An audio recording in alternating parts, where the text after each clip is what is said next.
thoughts. All right, let's move on to topic number 4 here.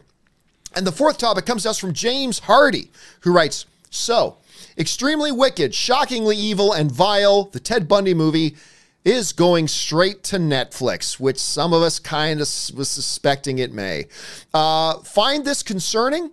Do you think it speaks to the quality of the film or the subject matter? Keep it filthy. All right, yeah, so what, if in case you don't know, what James Hardy is referring to is that this movie that I, quite frankly, have been very excited to see. Number one, because it's got Zac Efron on it, and I think Zac Efron is a very underrated performer. I think he's a really good actor. But doing the story of Ted Bundy. And really confusing long title, but it's actually kind of catchy in the same time. Anyway, a lot of people were questioning, when's a release date getting announced, blah, blah, blah. Well, it played at some festivals, and it came down between 3 distributors that were bidding for it. STX Films, which has been on a little bit of a run the last couple of years. Lionsgate was interested in pursuing it, and Netflix. Well, Netflix put in the winning bid. Netflix offered $9 million for the right to be the distributor for the film, and they coughed up the cash, and now it's going there. Interesting to note, Paramount did not make a move for it. Universal did not make a move for it. Disney did not make a move for it. Warner Brothers did not make a move for it. So a lot of the big major players just decided to take a pass.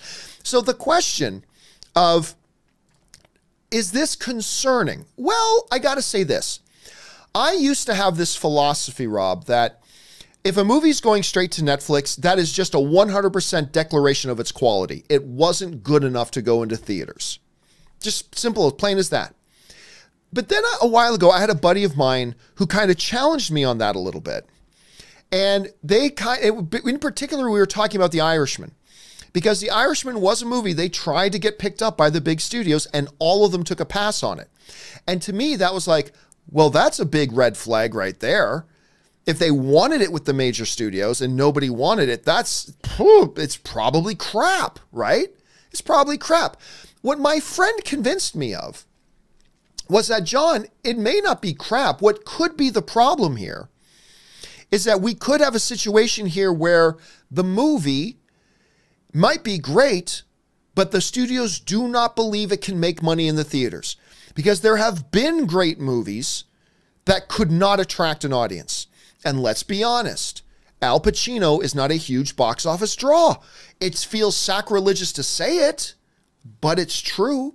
Robert De Niro is not a big box office draw. It feels sacrilegious to say it, but it's true. You just look at the ongoing list of the movies, and I keep forgetting the name of that cop movie that Al Pacino and Robert De Niro did a couple years ago with 50 Cent. And I keep forgetting the name of it, but it bombed terribly. It was De Niro and Pacino together as cops, and nobody went to go see it. Even Martin Scorsese, he did that film with Liam Neeson a couple years ago, and nobody went to go see it. It completely flopped. Yeah, thank you. So what my buddy kind of convinced me of, look, this could be a situation where maybe the movie is brilliant, talking about The Irishman, but it's just maybe the big studios don't see a path where it can actually make money. And I thought about that, Rob, and I thought, you know what? There's probably truth to that. I'm sure there are some situations like the Cloverfield. What was it? Not God Particle. Cloverfield Paradox. Paradox. It was originally called the God Particle, and they changed it to Paradox. That was clearly a situation where the studio, Paramount, the studio, finally went, there is just no way to put lipstick on this pig. This movie sucks. We cannot put this thing in theaters, and they dumped it on Netflix. And I'm sure, and we've seen many movies go to Netflix that are absolutely brutally bad. And then you get Aroma, which I didn't like, but a lot of people absolutely loved Roma. Absolutely loved Roma. And that, I think, was a really good example of a movie that it wasn't about the quality. It was about the fact that, a foreign language film in black and white that's subtitled with no actors that the audience knows. Yeah, we're not going to get a big audience out to this. And they were probably right about that. And so it was a great movie that I didn't like, but everybody else loved it, so let's call it a great movie. That went to Netflix. Whether this Ted Bundy Extremely Wicked is a case of the former, a movie that's so bad that nobody really wanted to put up too much money to actually have it. None of the major studios try to make a play for it. Or it could be a case of, hey, maybe the movie is great. They just don't see an avenue to which they can actually make money at the box office. Rob, you've seen the trailer for this thing. You know the details about it. You know, this director just put out that the director of this movie put out that stunning docuseries that's on Netflix right now. So there's kind of a poetic rightness about this movie itself going there. But when you look at this movie, do you think this is more of a case of this is a red flag that maybe the quality's not so good? Or do you see this more of the flag that I just don't know that there was a way for this thing to make money? How do you see it? Well, I think you pretty much nailed it on the head, hit the nail on the head. What people have to realize is a movie like this is made on a low budget. And if a studio were to acquire it, a studio is going to put a movie in 2,500 theaters or 4,000 theaters. That's what the major studios are doing, which requires, in addition to the $9 million, say, acquisition fee, they're going to have to spend another $25 million selling this movie. And then marketing, no, if not more.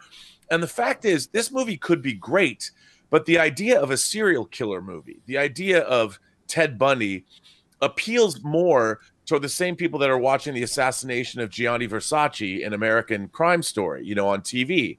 The fact is, this story is better suited now to venues like Netflix. Rather, as much as I love the theatrical experience, movie going now has simply become different than it was 20 years ago. And look, the movies that I love from the 60s, one of my favorite directors is Michelangelo Antonioni and his Ennui trilogy, La Ventura, La Notte, and The Eclipse. Nobody would go see those movies today. They're some of my favorite movies of all time. He's one of the greatest directors who ever lived. But nobody would go see those movies in a theater. and they just wouldn't. In the 60s, they were considered art house fare. They were part of the cultural conversation. Today, I defy anybody under 25 to watch any of those beloved Antonioni. I love Antonioni, but I defy you to watch La Ventura. Show it to a film class. It'll put everybody to sleep. Now, I'm not saying that's what this movie is, but times change. And Netflix, what this allows Netflix, what it allows the filmmakers to do is sell this movie, make a profit, and they don't have to worry about the box office. They don't have to worry about it failing at the box office because it doesn't make any money. That's a risk that all filmmakers, especially independent filmmakers, must take these days. Unless you're a Blumhouse and you have Universal releasing your $5 million movies like they did with, say, Get Out, then you're stuck. You're never going to get that movie in theaters. And if it does go into theaters, it'll play for like 4 days and it'll be considered a failure. They sell it to Netflix. It's a success. The investors make money. The actors get to have their movie on 24/7.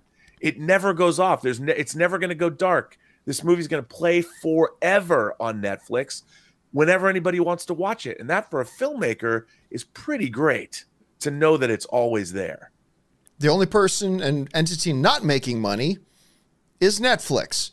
And I just don't know how long this gravy train for the filmmakers is going to last, as long as Netflix keeps operating at a deficit. But well, we just got our notice. Our rates are going up by what, $4? Yeah, they're going up. Substantial increase. Still good value. I mean, when you consider how much I watch Netflix every single, it's not like I watch it once a week. I agree, but they're still a pretty good deal. How many more billions of dollars a month now? And they're still going to be in a deficit. I read the report. Even with the increase, they're still going to be in a deficit. They got to get this thing turned around. How does that work?